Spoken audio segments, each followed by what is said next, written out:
saudara-saudara kaum muslimin rahimakumullah. Kita menyaksikan peristiwa-peristiwa yang memilukan dan memalukan. PHK terjadi di mana-mana. Pengangguran meningkat, harga-harga membumbung tinggi, daya beli rakyat semakin lemah. Sementara di bidang politik, kejadian-kejadian memberikan indikasi bahwa persatuan dan kesatuan kita sebagai bangsa dewasa ini tengah berada dalam ujian yang berat. Pada jumpa kita kali ini, tanpa bermaksud untuk mencari kambing hitam dari bencana yang kita hadapi, saya ingin menyampaikan sebuah hadis yang diriwayatkan oleh Imam At-Tabarani dari Ibnu Abbas bahwa Rasulullah sallallahu alaihi wasallam bersabda, khamsun bi khamsin, ada 5 perkara yang dapat menimbulkan 5 macam bencana. Mari kita renungi hadis ini satu demi satu sebagai bahan introspeksi buat kita semua dalam menghadapi bencana yang tengah berlaku sekarang ini. Yang pertama, ma naqasa qaumul ahda illa sullita alaihim aduwwuhum. Apabila suatu kaum sudah mengingkari janjinya, maka mereka pun akan dikuasai oleh musuh-musuh mereka. Sederhana saja nampak kalimat dalam hadis ini. Apabila orang sudah mengingkari janji, mereka akan dikuasai oleh musuh-musuh mereka sendiri. Dan musuh kita yang paling utama saat ini adalah kemiskinan dan kebodohan. Kenapa itu terjadi? Karena kita mengingkari janji kita sendiri. Di saat awal-awal berdirinya Orde Baru, kita pernah berjanji untuk melaksanakan Pancasila dan Undang-Undang Dasar 45 secara murni dan konsekuen. Kita berjanji bahwa kita akan menegakkan pemerintah yang bersih dan berwibawa. Itu semua pada permulaannya. Waktu demi waktu berjalan, kita lupa dengan janji yang kita ucapkan itu. Ketuhanan yang Maha Esa kita ucapkan, tapi kesetanan yang luar biasa yang kita lakukan. Kemanusiaan yang adil dan beradab yang kita dengungkan, tetapi kemanusiaan zalim dan biadab yang kita praktekkan. Sederhana saja saudara, hampir setiap pejabat pada posisi-posisi kunci, di awal-awal ia memangku jabatan itu, biasanya ia mengucapkan sumpah dengan lafaz demi Allah, bahwa dalam melaksanakan jabatan ini saya tidak akan menerima hadiah atau pemberian dalam bentuk apapun. Itu pada permulaannya. Lama-lama rupanya hadiah itu asik juga, mulai diterima. Lama-lama dirasa kurang, mulai menagih.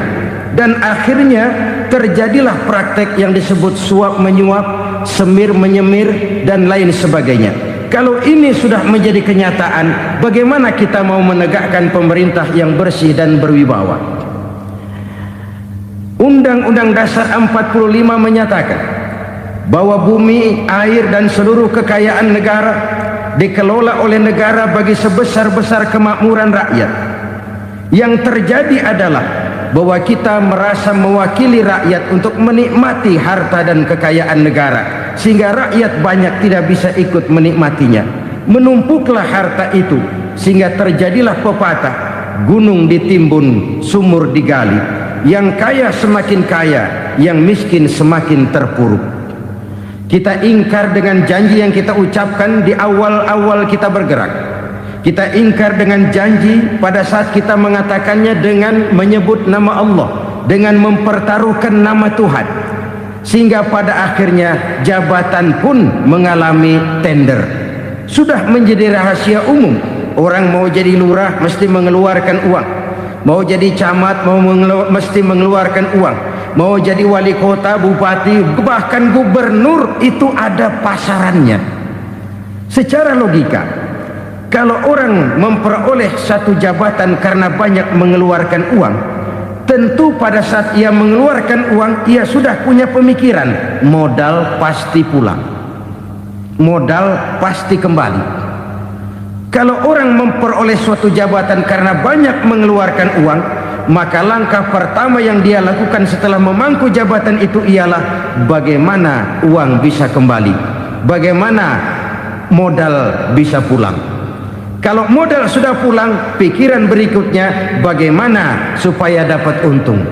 Lalu kapan mau bekerja untuk kepentingan rakyat? Itu nomor 18. Kemudian kalau ada proyek-proyek besar, pertanyaannya ialah bukan apakah proyek ini bermanfaat bagi rakyat, apakah proyek ini layak untuk diteruskan, tetapi yang jadi pertanyaan paling utama ialah bagian saya berapa duit dari proyek ini.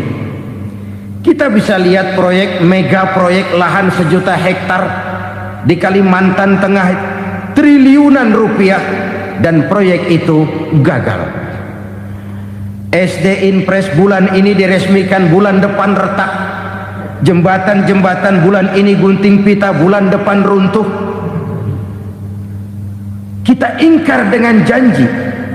Kita berkata kita bekerja untuk kepentingan rakyat, tapi kita tidak pernah mengenal rakyat itu. Apabila suatu kaum sudah mulai mengingkari janji, maka mereka akan dikuasai oleh musuh-musuh mereka.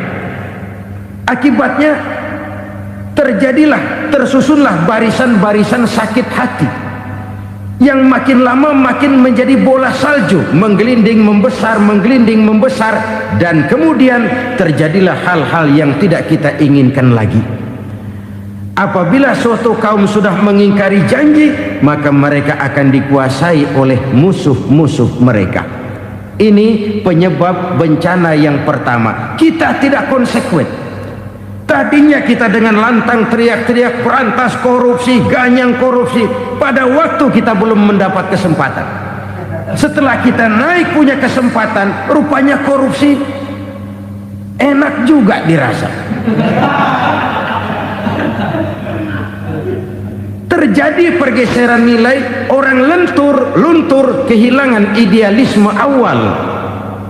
Lalu untuk menghibur diri, menutup kesalahan, kita gunakanlah pepatah bahwa tidak ada gading yang tak retak, bahwa kita harus mikul dur mendem jero. Itu semua cuma sebagai dalih agar kesalahan kita tidak dibicarakan orang lain. Padahal kita sendiri yang mengingkari janji. Kita yang keluar dari komitmen awal kita. Kita berjanji melaksanakan Pancasila dan Undang-Undang Dasar 45 dengan murni dan konsekuen. Kita berjanji untuk menegakkan pemerintah yang bersih dan berwibawa. Namun dalam kenyataannya itu tidak kita laksanakan dengan sebagaimana mestinya. Kita bergeser, kita mengalami proses degradasi, peluncuran nilai, dan akhirnya terbentuklah barisan-barisan sakit hati yang semakin lama semakin membesar itu. Kita harus introspeksi. Memang kalau zaman sedang susah, biasanya kambing hitam laris, tukang kompor gentayangan. Itu dari dulu selalu mencari kambing hitam. Karena itu kita tidak bicara orang, kita tidak bicara siapa yang salah, kita bicara sistem, dan sistem itu bisa mengena siapa saja. Kalau orang sudah mulai mengingkari janji, bergeser dari komitmen awal, itu sudah mulai ia mengalami proses peluncuran, proses degradasi. Ini penyebab yang pertama. Kita tidak lagi konsekuen bahwa bumi, air, sumber daya alam adalah milik negara, dikuasai oleh negara, digunakan bagi sebesar-besar kemakmuran rakyat. Ternyata rakyat yang makmur itu tidak merupakan gambaran yang menyeluruh dari rakyat kita. Undang-undang dasar kita menganut ekonomi kekeluargaan, tapi yang kita praktekkan adalah ekonomi keluarga. Kalau bukan keluarga nggak dapat proyek, kalau bukan keluarga nggak dapat macam-macam. kekeluargaan kita rubah menjadi keluarga, timbullah penyakit nepotisme. Kita bergeser, kita ingkari janji, dan kita anggap kita atasnamakan rakyat. Rakyat cuma sekedar jadi address, rakyat cuma sekedar jadi alamat, tetapi kehidupan mereka tidak banyak berubah dan tidak banyak terangkat. Kaum muslimin rahimakumullah, ini penyakit yang pertama, penyebab bencana yang pertama. Yang kedua, kata Nabi, wa ma hakamu bighairi ma anzalallah, apabila hukum yang diterapkan sudah tidak lagi bersumber dari hukum Allah, illa fasya fihimul faqru, maka akan bertebaranlah kemiskinan di mana-mana. Ini artinya apa? Apabila hukum tinggal sebuah stempel, apabila hukum sudah diatur menurut kepentingan, apabila hukum sudah tidak lagi ditegakkan secara adil, maka kemiskinan merambah di mana-mana. Hukum diatur menurut selera orang yang sedang berkuasa, maka yang benar bisa jadi salah, yang salah bisa jadi benar. Hukum dalam kenyataan hidup berlaku seperti pisau. Pisau itu kan saudara lihat, yang namanya pisau dimanapun itu tajamnya ke bawah, ke atas tumpul. Kalau hukum itu, kalau untuk rakyat, hukum itu tajam bukan main, cepat sekali dilaksanakan. Tapi giliran menengah ke atas, yang gedean dikit berbuat salah, hukum tumpul. Hukum pura-pura tidak dengar, akibatnya terluka rasa keadilan rakyat. Satu kasus rakyat diam, dua kasus rakyat diam, tiga kasus rakyat diam, kasus terakumulasi di hati rakyat, luka rasa keadilan, dan itu menjadi sumber bencana. Penjarahan, kita tidak setuju itu, tapi kita harus melihat kausalnya. Itu kan tidak berdiri sendiri, itu kan karena terlukanya rasa keadilan rakyat, melihat kesempatan ini tidak merata. Kalau rakyat ini yang ngajukan kredit ke bank, walaupun jumlahnya cuma jutaan, ratusan ribu, susahnya 17 setan. Tapi ada orang-orang tertentu yang agunannya palsu, jaminannya palsu, bawa kata belece, bukan cuma miliaran, triliunan kredit bisa keluar. Terluka rasa keadilan, hilangnya kesempatan. Rakyat cuma dapat kesempitan, jarang dapat kesempatan. Dari lukanya rasa keadilan ini, memang ya entah lipstik, entah basa-basi, dibentuklah tim ini, dibentuklah badan pengawas ini, dibentuklah tim ini. Kalau membentur tahu, hancur tahu. Tapi kalau tim yang dibentuk membentur karang, bukan karangnya yang hancur biasanya, timnya yang bubar. Kenapa? Yang dibentur batu karang yang sangat keras. Kita main-main dengan hukum, kita tidak konsekuen dengan hukum, luka rasa keadilan, dan itu terakumulasi. Edi Tamsil, rakyat tahu, terakumulasi, menguap begitu saja. Kasus-kasus lain rakyat tahu, menguap begitu saja. Ketidakadilan terakumulasi, mengendap di hati rakyat, menunggu ledakan. Pada saat sumbu meledak, rakyat tidak bisa dibendung lagi. Oke, kita tidak setuju dengan penjarahan, tapi jangan melihat itu sebagai peristiwa yang berdiri sendiri. Kenapa itu terjadi? Kausalnya kenapa? Oke, kita tidak setuju memang, tapi yang dijarah oleh rakyat kan memang cuma untuk perut.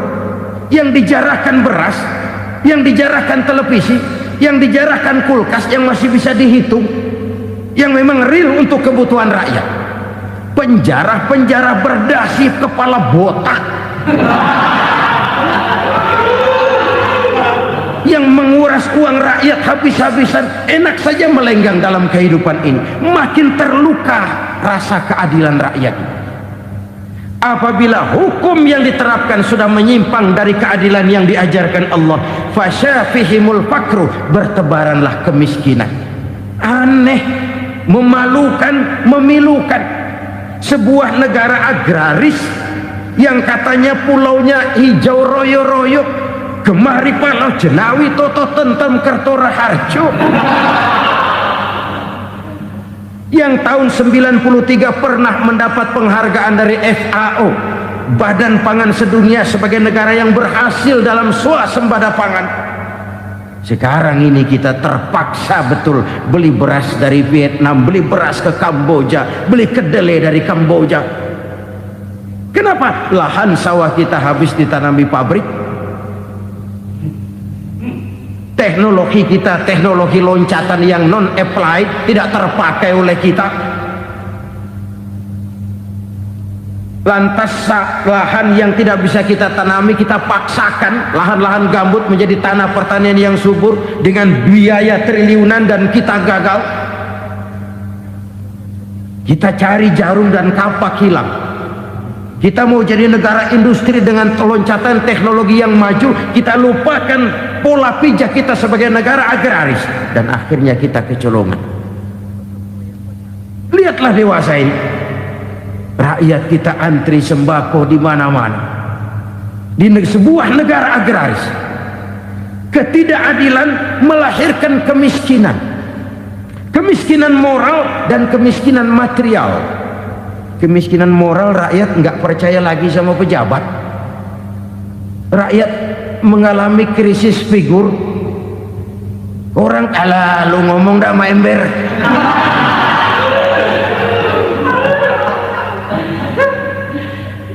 Penataran yang menghabiskan biaya miliaran itu melahirkan pejabat-pejabat korup. Pengawasan yang menghabiskan biaya miliaran itu ternyata impoten, mandul. Kemiskinan moral. Jujur saya berkata, saudara-saudara, setelah pintu reformasi dibuka, itu yang masuk memang macam-macam. Ada yang memang punya tujuan murni, konsekuen dan punya konsep. Ada yang nunggu di tikungan, begitu mobil lewat nyamber pintu, berangkat ikut reformasi. Ada yang memanfaatkan momentum, mumpung untuk nyampein unek-unek, ngerti nggak, pokoknya ngomong. Sehingga keadaan semakin rancu, kebingungan semakin menjadi-jadi, masalah yang paling urgen tidak terselesaikan.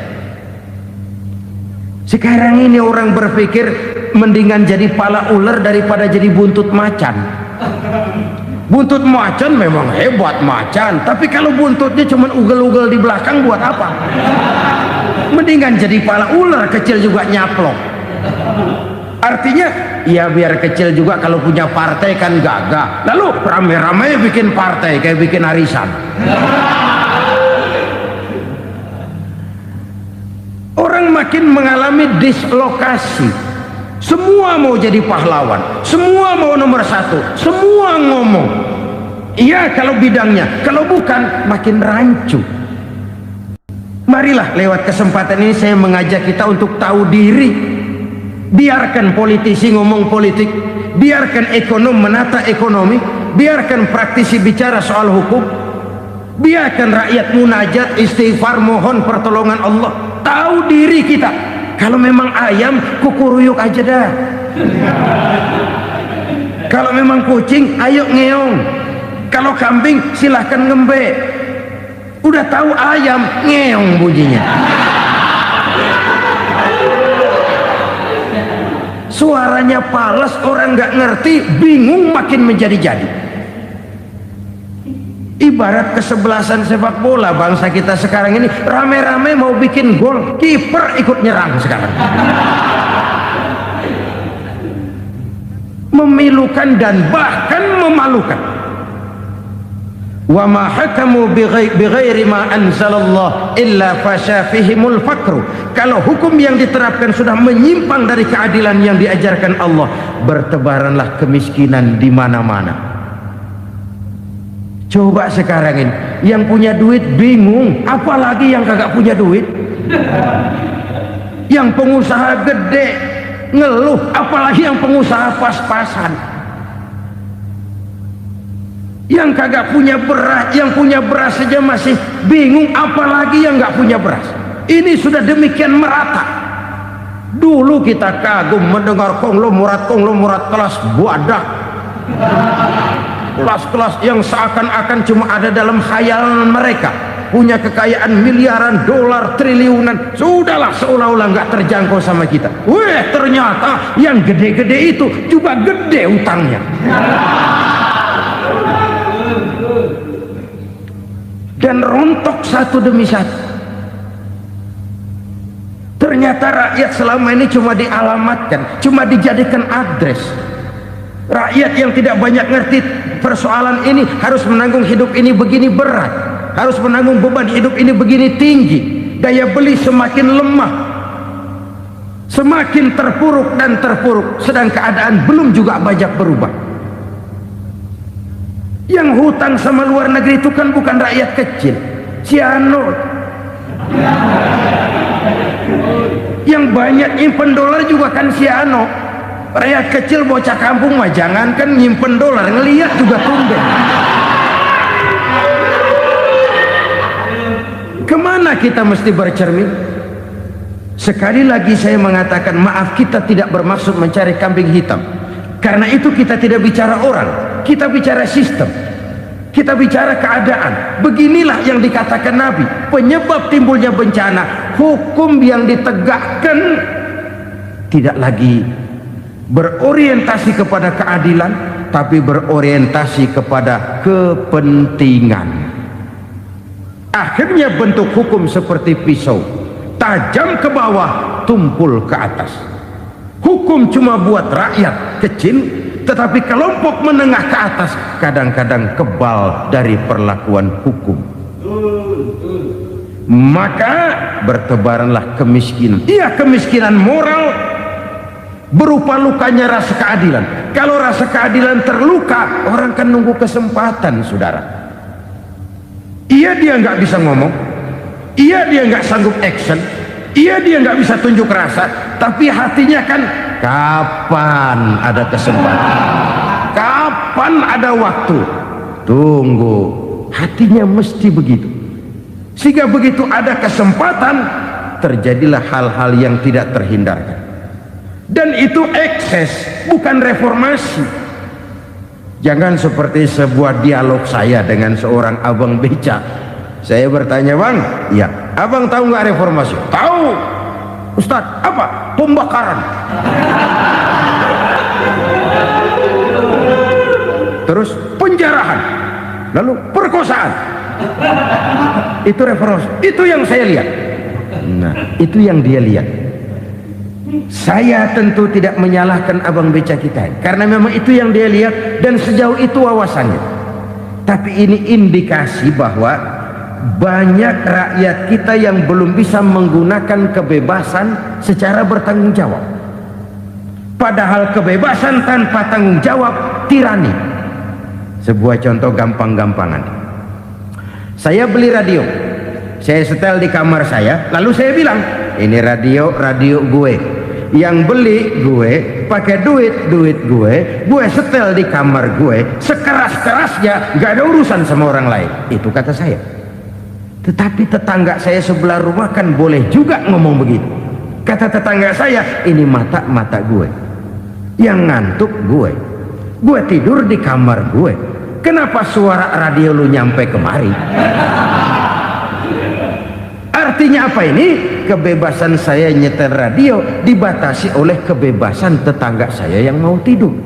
Tidak ada kebebasan mutlak. Kebebasan mutlak tanpa tanggung jawab kembali akan melahirkan tirani, kembali akan melahirkan pemaksaan kehendak. Dan itu lagi-lagi bukan demokrasi.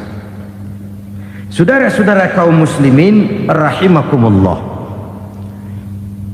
Ini penyakit yang kedua, lukanya rasa keadilan, terutama di kalangan rakyat kecil.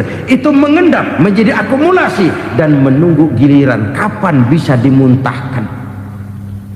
Dengan kata lain, rakyatnya udah banyak banget makan yang perutnya jadi enak, nyelam.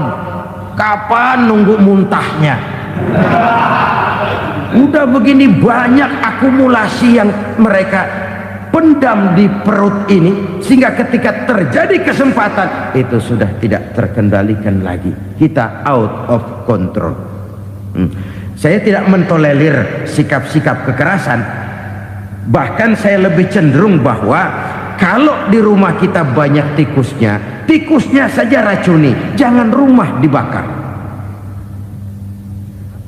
Bahwa ada korupsi, ya, ada kolusi, memang ada nepotisme, tentu, tetapi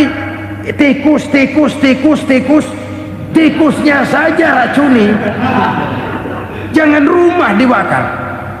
Masa mau ngusir tikus bakar rumah? Tikusnya lari, tikusnya selamat, rumahnya ewes-ewes.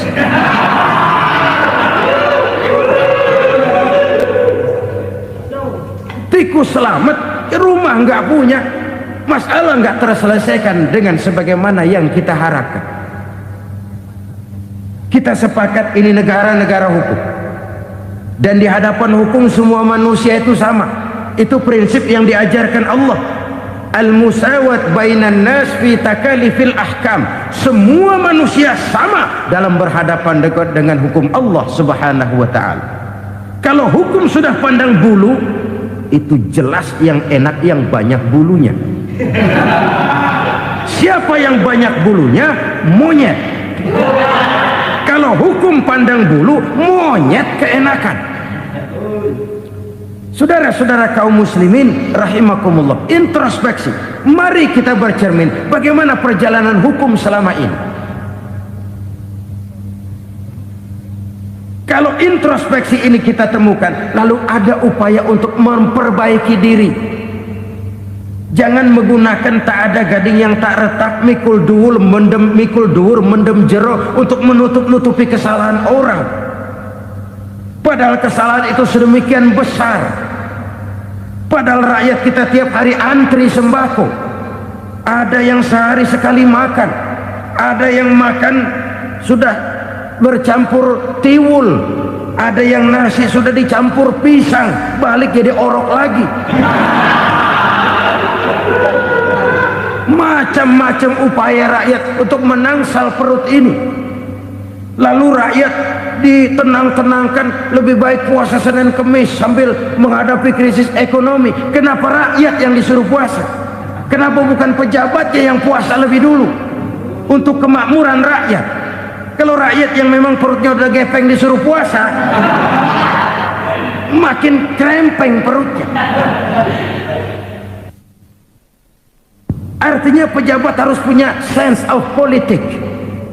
Ya, tidak, puasa itu kan tidak cuma Senin Kemis saja. Puasa itu puasa perasaan, puasa menghargai perasaan yang sedang kondisi yang sedang dihadapi oleh rakyat. Bagaimana rakyat yang tengah antri sembako melihat pejabatnya lewat dengan mobil yang harganya sampai 1 miliar. Oh, inilah pemimpin saya. Luka lagi rasa keadilannya. Kita tidak tenggang rasa. Puasa dalam artian itu pun akan menolong menegakkan semangat kebersamaan, membentuk semangat kebersamaan. Saudara-saudara kaum muslimin rahimakumullah, penyebab bencana yang ketiga dikatakan oleh baginda Nabi, wala dhaharat fihimul fahishatu illa fasha fihimul maut. Apabila kekejian telah merajalela, maka maut bertebaran di mana-mana. Kita renungi butir kalimat dalam hadis ini. Apabila kekejian telah merajalela, maut bertebaran di mana-mana. Begitu murah arti sebuah kehidupan. Penjarahan untuk hal-hal yang kecil tapi sampai mengorbankan nyawa. Apabila kekejian sudah terjadi di mana-mana, maut pun bertebaran. Maut dalam arti berpisah ruh dengan jasad, tapi juga maut dalam arti orang bisa mati karirnya, orang bisa mati usahanya, orang bisa mati kesempatannya karena perbuatan-perbuatan keji yang selama ini tidak terbendung. Lahirlah teori mafia. Siapa yang kuat dia yang berkuasa. siapa yang lemah dia menjadi mangsa. Proyek-proyek besar yang menang tender itu ya dari itu ke itu saja. Yang pengusaha-pengusaha tidak punya koneksi, tidak bisa bayar komisi, dapat proyek tetelan. Ada dagingnya, dikit namanya juga tetelan. Dagingnya sudah habis disantap oleh meja. Sekian puluh meja dilalui, sekian puluh amplop dikeluarkan. Sehingga yang akhirnya ya tinggal tetelan itu tadi. Maka kualitas pekerjaan pun sudah bukan lagi jadi masalah. Demikianlah mafia-mafia ini bermunculan di mana-mana. Di pengadilan terkenallah mafia pengadilan. Hukum bisa dibeli, hukum bisa dipesan menurut kebutuhan sponsor. Mafia peradilan, mafia politik, mafia ekonomi, bahkan mafia agama yang menggunakan agama sebagai kedok, menggunakan agama sebagai dalih, menggunakan agama sebagai topeng untuk melancarkan maksud-maksud politiknya pun tidak tertutup kemungkinan. Apabila kekejian telah merajalela, maut bertebaran di mana-mana. Korupsi, kolusi, nepotisme itu bagian dari kekejian. Kita selama ini kalau mendengar maksiat, itu yang terbayang cuma judi, mabuk, zina. Ya itu maksiat. Tapi korupsi, kolusi, nepotisme itu juga maksiat dalam bentuk lain. Kalau ini sudah bertebaran, maka maut terjadi di mana-mana. Jangan bayangkan cuma mati orangnya, itu sih kewajiban. Yang menyakitkan itu orangnya masih hidup tapi dibikin mati, karirnya mati. Kenapa? Karena yang diperlukan bukan cuma orang pinter tapi orang taat. Biar pinter, kalau nggak taat minggir. Biar bodoh, kalau taat bisa nyenangin atasan, bisa nyemur. Kumaha juragan wae ayeuna mah. Itu yang kadang-kadang dapat penghargaan. Tidak ada prestasi kerja kecuali bikin senang orang di atas. Kita lihat di desa-desa jalan rusak. Kalau ada berita pejabat anak mau turun, jalan rata sekali. Sampai tanah dari mana aja dikeruk buat ngeratain tuh jalan. Pejabat pulang legok lagi jalanan. Katanya kita kerja buat rakyat, nyatanya kita cuma melayani atasnya. Kenapa? Terjadi lingkaran setan. Seperti kata lagu Dul Sumbang itu. Mahasiswa takut sama dosen, dosen takut sama dekan, dekan takut sama rektor, rektor takut sama menteri, menteri takut sama presiden, presiden takut sama mahasiswa. Muter balik lagi, lingkaran setan, lingkaran setan. Saudara-saudara kaum muslimin rahimakumullah, kekejian yang merajalela, praktek-praktek mafia yang tertuang dalam kehidupan sehari-hari menyebabkan orang mati karirnya, jasad masih hidup, karir mati, itu menyakitkan. Mati bisnisnya. Rakyat kecil pernah senang ketika cengkeh booming, harganya bagus, rakyat banyak yang pergi haji. Lalu mau ditata, lahir tata niaga cengkeh, malah amburadul. Harga cengkeh jatuh, petani cengkeh kecil menjerit. Siapa yang untung? Segelintir orang. Masihkah kita pakai atas nama rakyat untuk kepentingan nasional, padahal yang nyanyi cuma segelintir orang? Masihkah kita mau bohongi rakyat ini dengan mobil nasional tapi bikinan Korea? Masihkah kita mau bermain verbalisme, bermain kata? Ini sebuah masa lalu yang tidak perlu terulang lagi untuk masa-masa yang akan datang. Kekejian merajalela, orang mati karir, bisa mati usaha, mati bisnis. Usahanya maju, dirangkul, hancur. Usahanya maju, dipukul, hancur, tenggelam. Bahkan yang memilukan dan memalukan badan-badan usaha milik negara itu dikebiri sedemikian rupa sehingga tidak menghasilkan hal-hal yang bermanfaat buat negara. Saudara-saudara kaum muslimin rahimakumullah, kalau nafsu yang sudah mengatur itu semua, maka kekejian pun merajalela. Orang sudah pakai teori mafia, yang kuat dia yang menang, yang kuat dia yang berkuasa, yang lemah silakan minggir di sudut-sudut kehidupan. Kalau kekejian seperti ini merajalela, maut bertebaran di mana-mana. Banyak orang mati karirnya, banyak orang mati usahanya, banyak orang mati imajinasinya.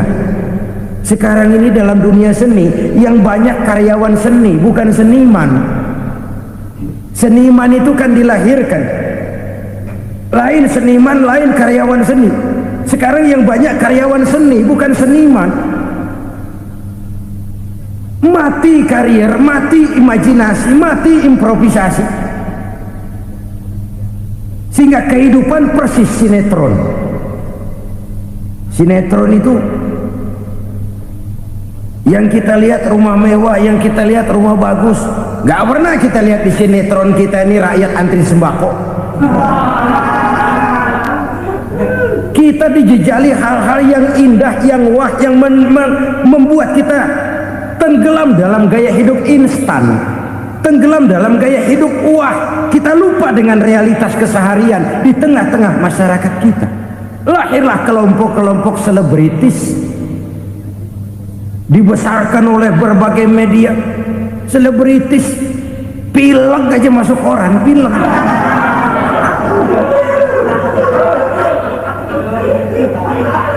Rakyat yang pingsan antri beras nggak masuk koran. Rakyat yang semaput antri minyak nggak masuk koran. Selebritis panok masuk koran.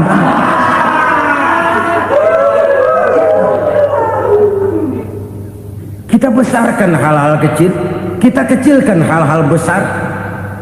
Karena apa? Kita mengejar oplah, kita profit oriented, tidak lagi berorientasi kepada realitas hidup yang kita hadapi ini. Kalau kekejian sudah merajalela, kata Nabi, maka maut bertebaran di mana-mana. Maut dalam artian maut, coba lihat sekarang begitu murah nyawa.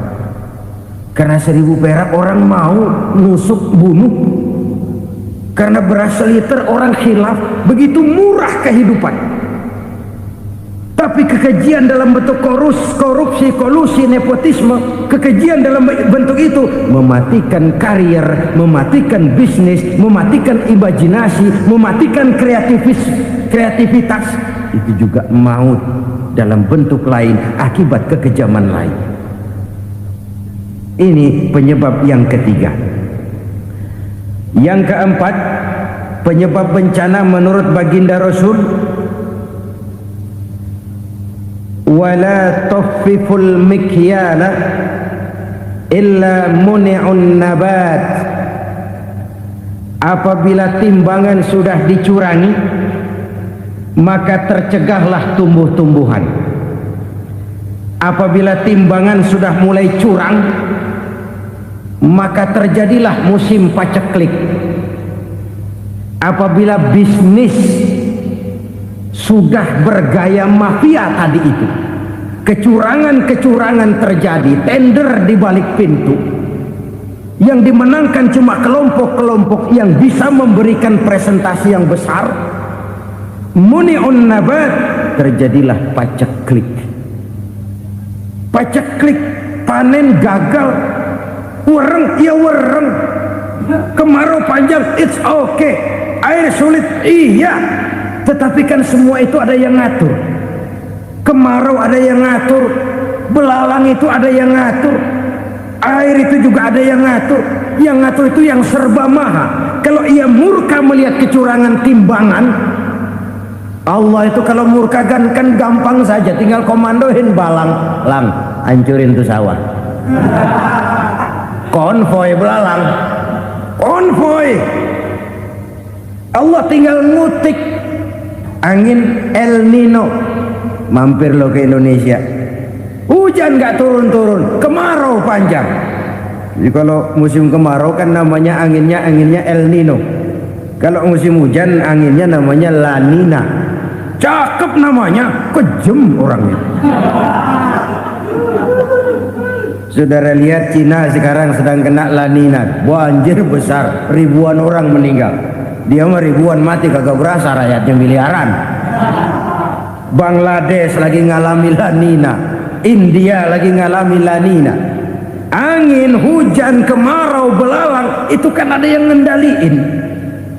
Kuncinya bukan di belalangnya, kuncinya bukan di peredaran matahari berputar, kuncinya di atas yang mengatur semua itu. Kalau timbangan sudah mulai curang, pengusaha sudah nggak mau jujur, apa nggak bikin perut jadi mual. Begitu rakyat antri sembako pingsan nggak dapat beras, sementara beras ditumpuk-tumpuk sampai membusuk. Kemana hati nuraninya? Kemana akal pikirannya? Kemana mereka yang berbuat atas nama rakyat tapi melihat rakyat susah tidak tergerak hatinya? Apabila timbangan sudah mulai dicurangi, bisnis sudah mulai melenceng, maka terjadilah paceklik. Sebuah negara yang berhasil dalam swasembada pangan, lalu sekarang menjadi negara yang rakyatnya antri untuk memperoleh kebutuhan pangan. Saudara-saudara kaum muslimin rahimakumullah, ini intinya adalah kecurangan. Kalau kecurangan sudah terjadi di mana-mana, dan ini milik siapa saja, bukan soal tempat, bukan soal jabatan, soal manusianya, SDM-nya.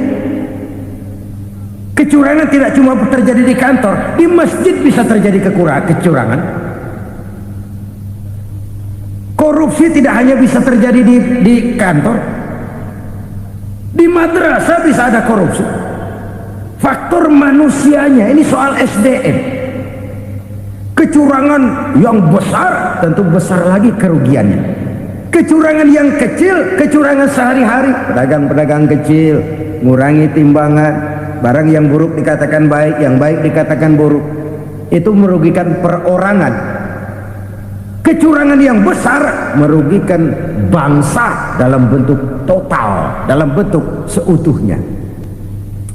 Nah, kecurangan-kecurangan seperti ini rakyat kan lihat, rakyat kan tahu, dan itu kembali terakumulasi di sini, pegel.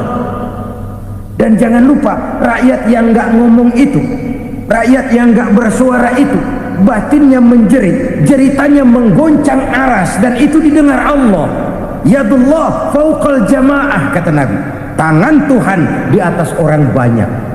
Jeritan hati rakyat menggoncang aras. Rakyat yang terlalu banyak dizolimi, rakyat yang terlalu banyak dirugikan, ya rakyat yang terlalu banyak di atas namakan, menjerit batinnya, menggoncang aras, dan Allah bisa menggerakkan apa saja untuk membuat satu situasi. Allah bisa menggerakkan apa saja untuk membuat satu situasi. Saudara-saudara kaum muslimin rahimakumullah, ini faktor yang ketiga, timbulnya kecurangan. Faktor yang keempat maksud saya. Yang kelima, penyebab timbulnya bencana menurut baginda Nabi, wala muni'uz zakat wala muni'uz zakat illa hubbisa anhumul qatr. Apabila zakat enggan dibayar, maka tercegahlah qatrun. Qatrun ini kalau bahasa kita sembako. Maka tercegahlah kebutuhan-kebutuhan yang kita perlukan. Ini, kita tidak meragukan bahwa yang kita tuju adalah masyarakat yang adil dalam kemakmuran dan makmur dalam keadilan. Nah, antara kemakmuran dan keadilan ini memang sering tidak bisa berjalan seiring. Pada saat kemakmuran kita kejar, ekonomi kita pacu, ada nilai-nilai keadilan yang tertinggal. pada saat nilai keadilan kita tegakkan benar-benar, ada unsur-unsur kemakmuran yang terabaikan.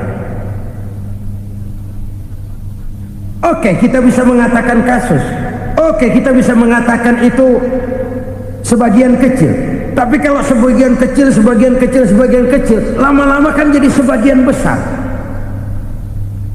Oke, kita mengejar kemakmuran. Pertanyaannya, kemakmuran untuk siapa? Oke, kita berikan kelompok tertentu kue yang besar dengan harapan nanti dia bagiin kuenya kepada yang kecil-kecil. Tapi kenyataan, mereka yang dapat kue besar akhirnya malah lupa diri dan lupa daratan. Mau makin besar, malah memeras yang kecil-kecil ini. Sekarang kan yang kecil modali yang besar. Ramai-ramai buka bank, ternyata kamuflase. Uang banknya untuk kredit perusahaannya sendiri, nasabahnya rakyat kecil. Artinya apa? Rakyat kecil disuruh modalin orang yang udah gede. Ini kan sumber geledek urusan.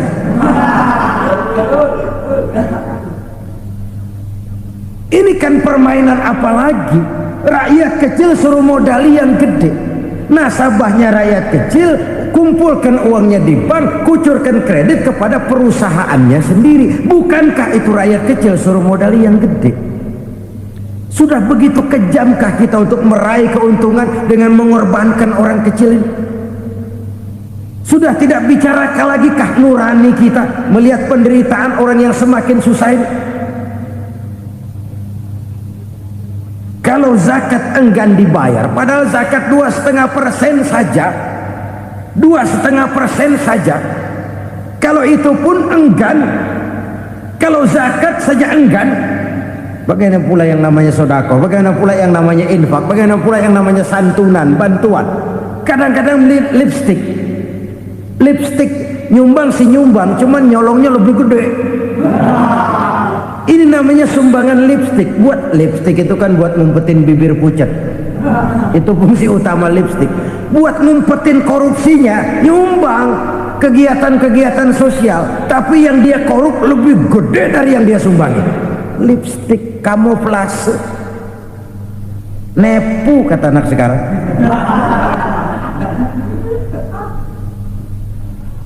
Saudara-saudara kaum muslimin rahimakumullah, demikian berat kewajiban zakat ini sampai di zaman Sayyidina Abu Bakar pernah keluar komando perangi orang yang enggan membayar zakat. Perangi, karena fungsi zakat adalah menjembatani antara si kaya dengan si miskin.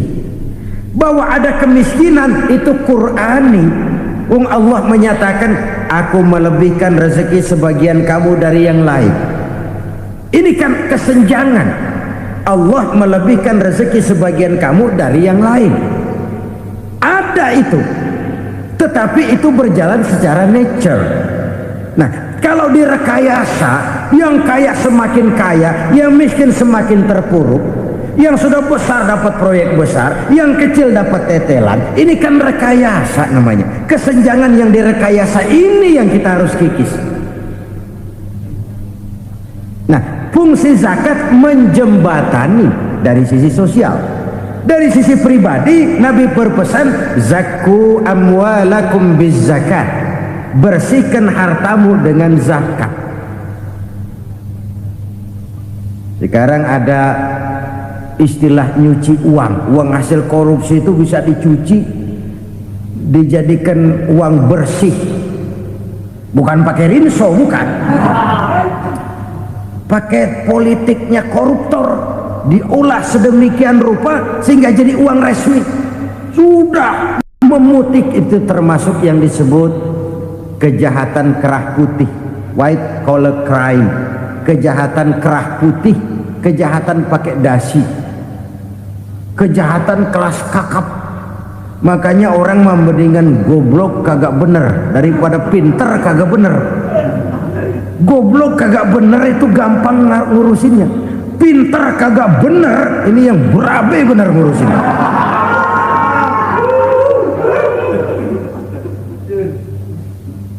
Kita bukan cuma perlu orang pinter kok di zaman sekarang, kita perlu orang-orang bener yang punya komitmen, yang sesuai kata dan perbuatan, yang bisa merasakan apa yang dirasakan oleh rakyat, yang punya sense of politik yang tinggi, yang peka, yang penuh keterbukaan, yang punya wawasan dan pandangan jauh ke depan. Dari sisi pribadi, zakat itu membersihkan harta kita. Ya, dia tercampur dengan yang subuhat, dia bahkan mungkin tercampur dengan sedikit-sedikit yang haram. Itu zakku amwalakum bizzakat. Bersihkan hartamu dengan zakat itu. Pada sisi sosial ia menjembatani, pada sisi pribadi ia membersihkan harta kita. Karena itu kalau kita minta berdoa minta rezeki, syarat rezeki itu halalan thayyiban wasi'an. Nggak pernah kurang dari 3 itu. Halal, bagus, banyak. Halal, bagus, tapi sedikit, susah ngaturnya. Halal, banyak, tapi kurang bagus, buat apaan?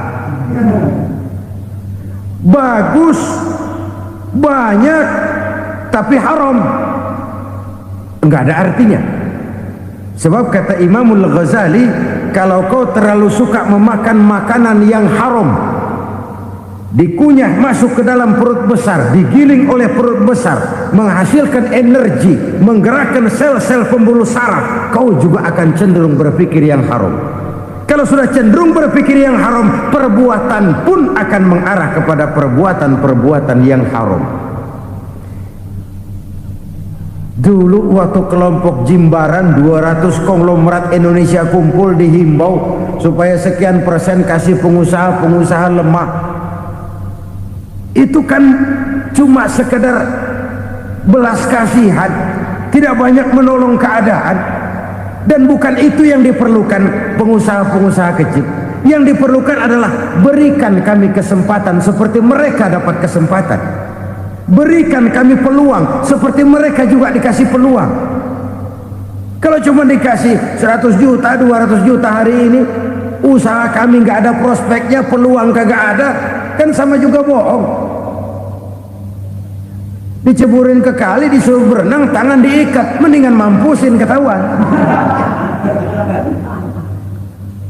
Ayo berenang, berlomba, tangan diikat, kaki diikat, sama saja nyuruh mati. Jadi jangan kasih ikannya, kasih kailnya. Yang diperlukan pengusaha kecil menengah ke bawah itu bukan cuma sekedar belas kasih dari konglomerat-konglomerat besar. Berikan kami peluang seperti mereka juga dapat peluang. Berikan kami kesempatan seperti mereka dapat kesempatan. Berikan kami kredit dengan kemudahan seperti mereka juga kalau minta kredit begitu mudahnya. Menciptakan peluang dan kesempatan, pemerataan. Bukan menciptakan manusia Indonesia dengan standar ekonomi yang sama. Semua rumahnya harus sama, semua punya mobil. Itu sih kebersamaan bebek. Bebek, coba lihat bebek. Satu ngalor semua. Satu ngidul semua. Kebersamaan bukan itu. Kebersamaan adalah menciptakan peluang. Kalau yang kaya bisa semakin kaya, kenapa yang miskin tidak bisa ikut naik jadi sedikit kaya? Kalau pengusaha yang sudah kuat bisa bertambah menjadi kuat dengan proyek mega proyek, kenapa yang menengah tidak bisa ikut menjadi kuat? Dan kenapa kekejian itu merajalela? Kita dengar lewat berita-berita PLN tekor, PLN hutang. Kenapa? Dia beli listrik dari swasta yang belinya lebih mahal daripada penjualannya. Artinya dia beli itu listrik dari perusahaan listrik swasta, dia jual kepada rakyat lagi. Harga jualnya lebih murah daripada dia beli kepada swasta. Kenapa? Ada tekanan lagi tuh. Biasa siklus lagi. Hukum Boyle. Atas neken, paling bawah gepeng. Ya kita nih rakyat kecil, emang nasibnya gepeng terus. Saudara-saudara kaum muslimin rahimakumullah, dari 5 penyebab bencana ini kita ambil kesimpulan untuk sebuah renungan dan introspeksi kita bersama. Pertama, mengingkari janji. Padahal janji itu yang lebih tinggi nilainya adalah di hadapan Allah Subhanahu wa taala. Baik wakil-wakil rakyat di parlemen maupun pemimpin-pemimpin rakyat di dalam kabinet, apabila memangku suatu jabatan, selalu mereka mengawali dengan sumpah, dan sumpah itu dimulai dengan demi Allah. Sadarkah kita pada saat itu kita ucapkan bahwa kita sudah mempertaruhkan Allah untuk jabatan yang kita pegang? Kita sudah mempertaruhkan nama Allah untuk posisi yang dipercayakan kepada kita. Sadarkah kita bahwa menyia-nyiakan itu satu dosa yang sangat besar, yang tidak hanya kepada Allah tetapi juga kepada rakyat yang kita wakili, kepada rakyat yang kita pimpin. Cukuplah sudah rakyat dijadikan adres, umat dijadikan alamat sebagai numpang. Marilah kita kembali kepada komitmen awal dengan jujur kepada janji kita sendiri. Lalu yang kedua, kekejian, baik berupa korupsi, kolusi, nepotisme, dan perbuatan-perbuatan lain akan melahirkan kemiskinan. Kekurangan pangan bukan satu-satunya yang menyebabkan rakyat menderita. Lukanya rasa keadilan terakumulasi di hati rakyat, dan jeritan hati rakyat mengguncang aras. Kalau Allah murka, Allah bisa melakukan apa saja untuk menciptakan suatu kondisi. Faktor yang ketiga adalah praktek mafia menebarkan maut, baik orang yang mati jasad dan rohaninya maupun orang yang mati karirnya, mati kejujurannya, mati usahanya, mati imajinasinya. Hilang kreativitas kita sebagai bangsa. Faktor yang keempat, kecurangan-kecurangan di bidang usaha, di bidang tender, mengandalkan menjual kekuasaan. Dan memang repot kalau penguasa jadi pengusaha. Mau atau tidak mau, kebijakan-kebijakan kekuasaannya akan memperkuat jaring-jaring usahanya. Dan pada saat itu objektivitas sulit ditemukan lagi. Lalu yang kelima, keengganan membayar zakat, menumpuknya kekayaan negara pada kelompok-kelompok tertentu. Ini akan melahirkan paceklik yang berkepanjangan. Menumpuknya kekayaan dan harta negara pada kelompok-kelompok tertentu akan melahirkan paceklik dan kemiskinan yang berkepanjangan. Marilah kita sadar, marilah kita merenung bahwa keengganan kita membayar zakat, menciptakan pemerataan, pada akhirnya akan menjadi musibah buat kita semua. Saudara-saudara kaum muslimin rahimakumullah, sekian dulu jumpa kita kali ini. Mudah-mudahan yang saya sampaikan dari hadis riwayat Imam Tabrani ini menjadi bahan introspeksi buat kita semua. Tidak akan seorang muslim jatuh dua kali di tempat yang sama. Semua merupakan pelajaran untuk kita jadikan introspeksi guna menata hari esok yang lebih baik daripada hari ini. Reformasi harus terus berlanjut, tidak bisa dan tidak perlu dikendalikan, tapi harus tetap dengan landasan akhlakul karimah sesuai dengan budaya kita sebagai bangsa. Terima kasih atas perhatian saudara. Mohon maaf atas segala kekurangan. Jumpa lagi lain kesempatan insyaallah. Usikum wa nafsi bitaqwallah. Wassalamualaikum warahmatullahi wabarakatuh.